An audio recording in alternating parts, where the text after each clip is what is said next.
We're replacing the front wheel bearing and hub of a 2000 Nissan Altima. The bearing is already extracted. You have to remove the spindle. Spindle is out. Bearing has been pressed out. But prior to pressing the bearing out, there are two clips that holds the bearing, lock the bearing in place.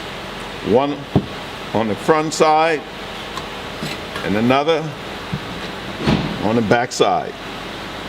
First, we're gonna put in I'm gonna put in the front clip. A pair of needle nose will suffice for this.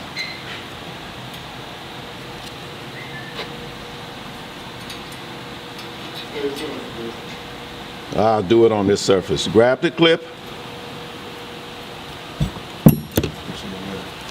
Okay. Needle nose right in between here. Squeeze them together. But make sure you keep your hand on it as you squeeze it, because if it slips, it will spring and go across the room, and you may not be able to find it. Then we drop it in. You can put one end in at a time and then press the other end in and just work it down with your thumb until it locks into the groove. Okay, it's locked into the groove. Flip this over, place your bearing in. And you will need a press for this. I'm just going to tap it around with this hammer to get it started.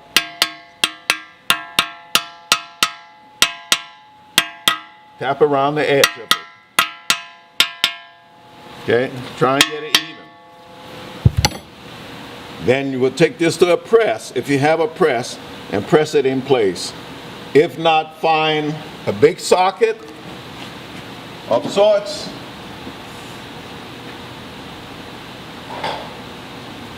Much bigger than this. Place it on the bearing, well, on the outer lip, right? And then hammer it in if you don't have a press. But I'm going to take this over and have it pressed in, and then we'll get back to this job. This is the old race that came out. All right, I'm going to use this, a combination of these disc and this large socket to help me press this bearing in.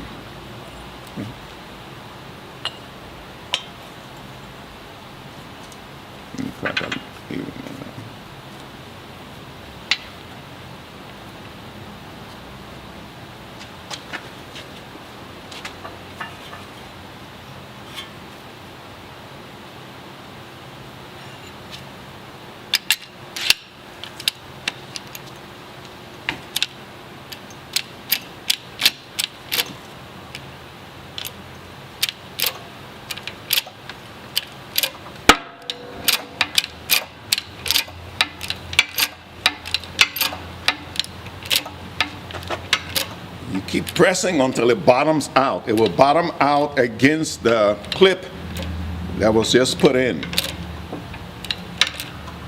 That way you know you have it in far enough.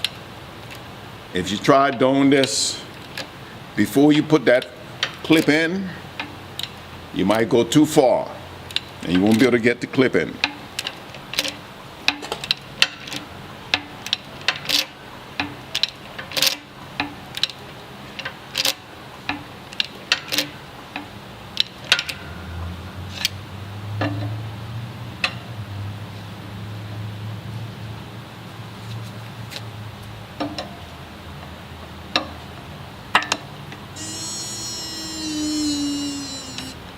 Went to the limit of the press. I'm going to put another disc in.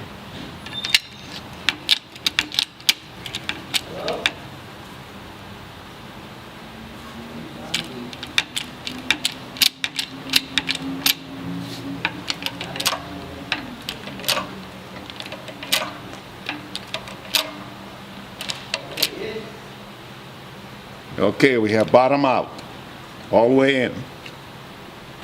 Okay, now that the bearing is all the way seated up against the clip, you flip it over, put the other clip in.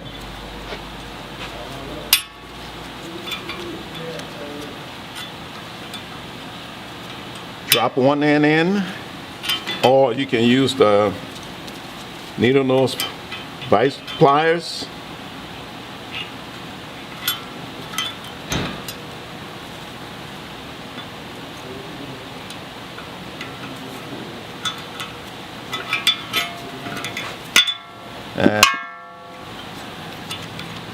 I'm having problem gripping it.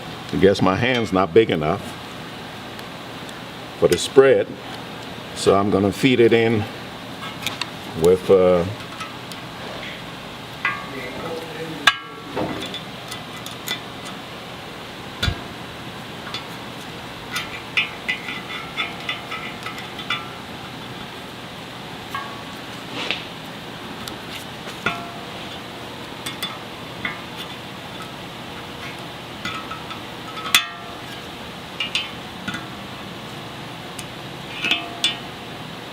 pry and press. Press down on it and it should lock in place.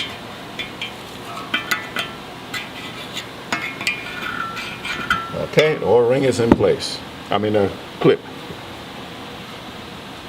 Next step will be to install the two seals, right? One in the front and one in the back. All right, they're only going one way. If you look on the inside of one side, there's a spring. That side goes towards the bearing on each one. It's a spring back here that goes towards the bearing. Okay, place your seal in position.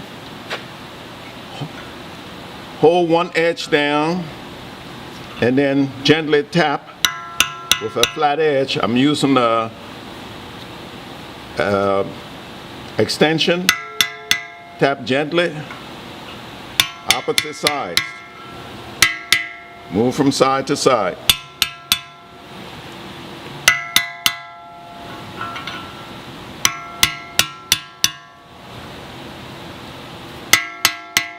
Only on the outer edge. Okay, take your other seal. Make sure the spring, the tension spring to hold the seal up against the hub goes in towards the bearing. Take a small hammer, tap around the edge.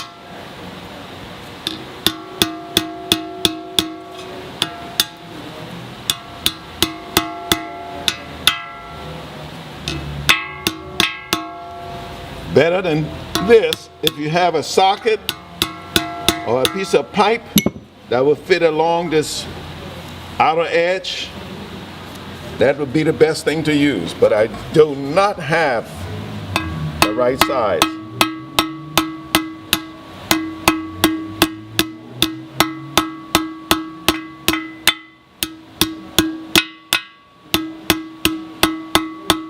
Okay, it's in there and it's flush all the way around. Next, you have to place the hub in this end. Go to your press, set it up this way, and press against the inner race. Okay, find something like a socket, the right side socket that will go up against the inner race and press against that race. Do not try putting this in and pressing on the outer race because it will push the inner race out once the hub reaches that. So you press it in until it's nice and flush. Okay, pay close attention to this lip on the seal because that what helps seal around the hub also.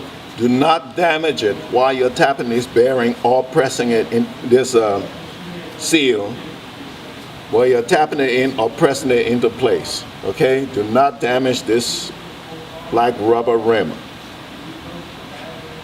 After you set the hub in place, because these are already mounted, I would suggest you put a socket or a flat piece between this and the press, because we're going to sit this surface onto the plate in the press. And if you don't use that, as you press it in, you might push these studs out. So we're going to use this, flip it over, slide it into the press.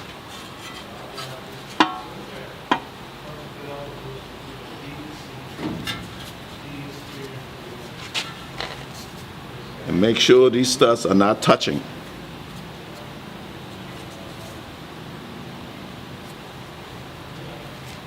I have a socket that will fit perfectly on that inner race.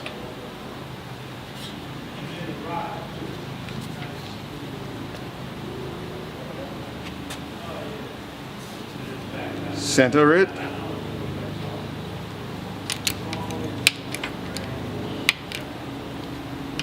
And begin to press.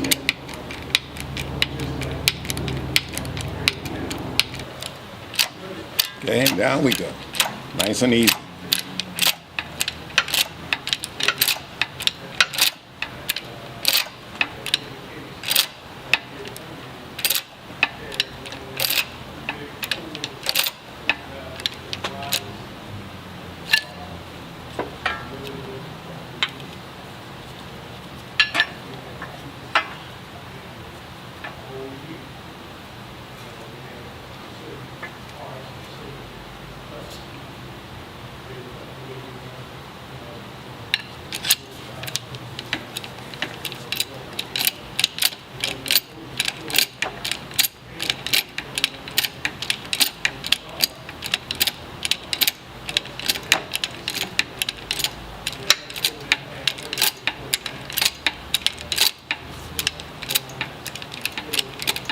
Okay, drive it all the way home.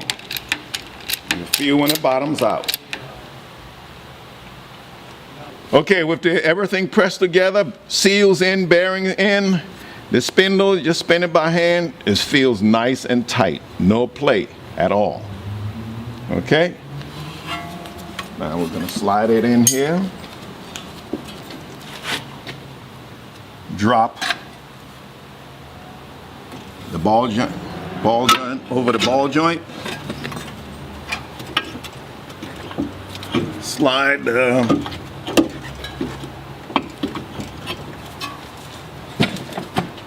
axle in place.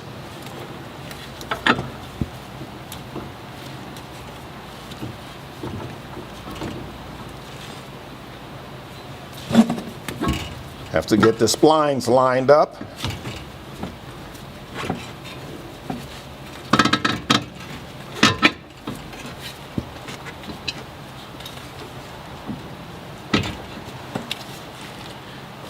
Once that is in,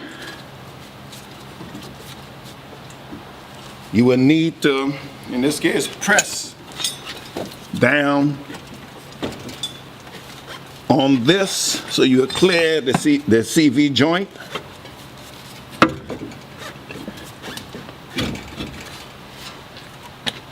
And hook this end up to the strut.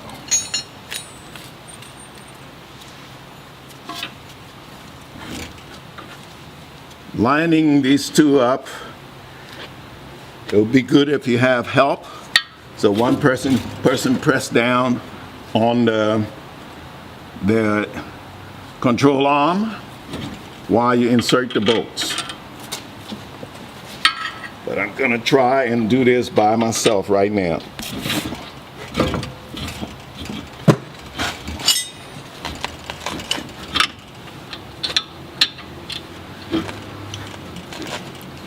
Okay, it proved a little difficult for me to do it by myself, so I called for help. I'm going to slide a jack handle in over the top of the control arm and under the front of under the car, and have somebody here just press it down gently until I line these, until the hole lines up, so I can put the two bolts in place.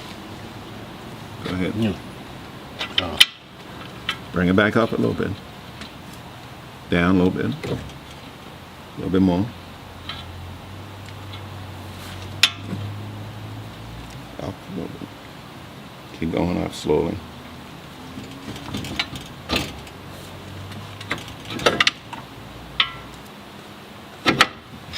Okay, got the screwdriver in place, which might make it easier for me to guide this top bolt in. You can let go.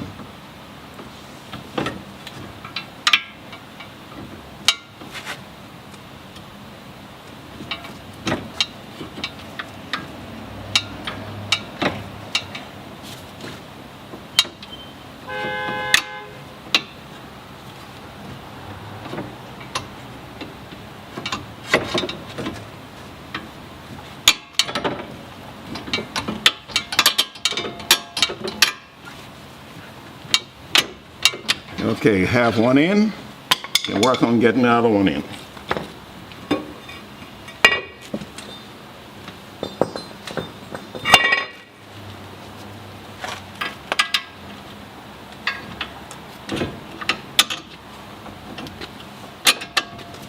Okay, now put both nuts on.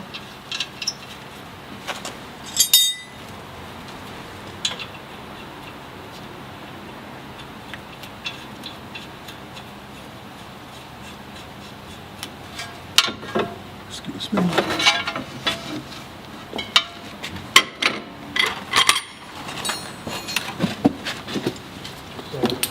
We have 17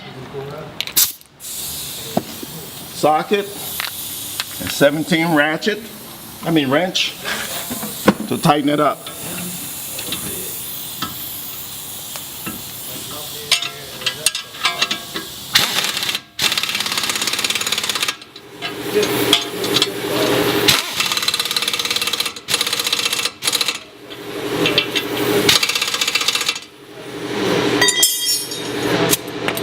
Make sure these are nice and tight because you don't want anything on this front end to come apart.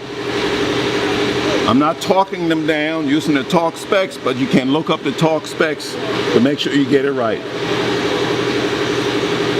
Insert your tie rod in. Place the nut on the bottom.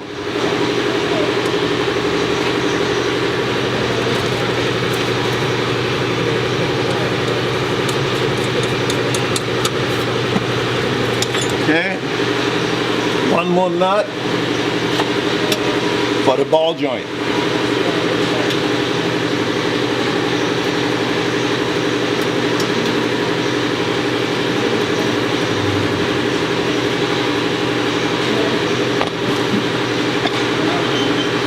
Need a 19 millimeter for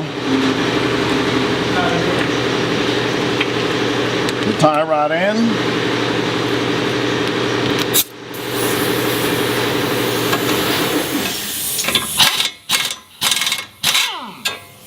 Got that in.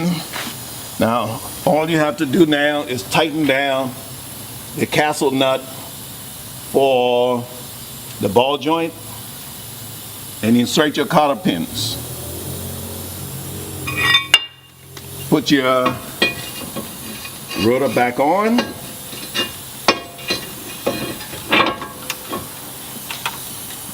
Washer for the axle.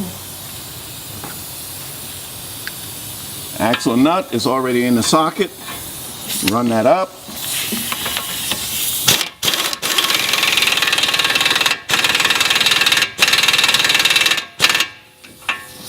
Put in your cotter pin.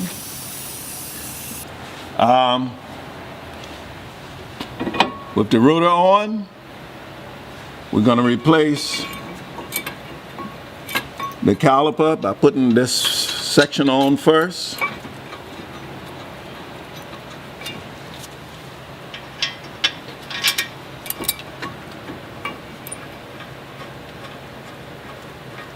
Tighten these up. Put your brake pads in. After you've tightened them up, put your brake pads back in. After you have both pads in, make sure you put These spring clips back in. There are holes in the back of the pad that you snap them in. There's one on the top and one on the bottom. Take your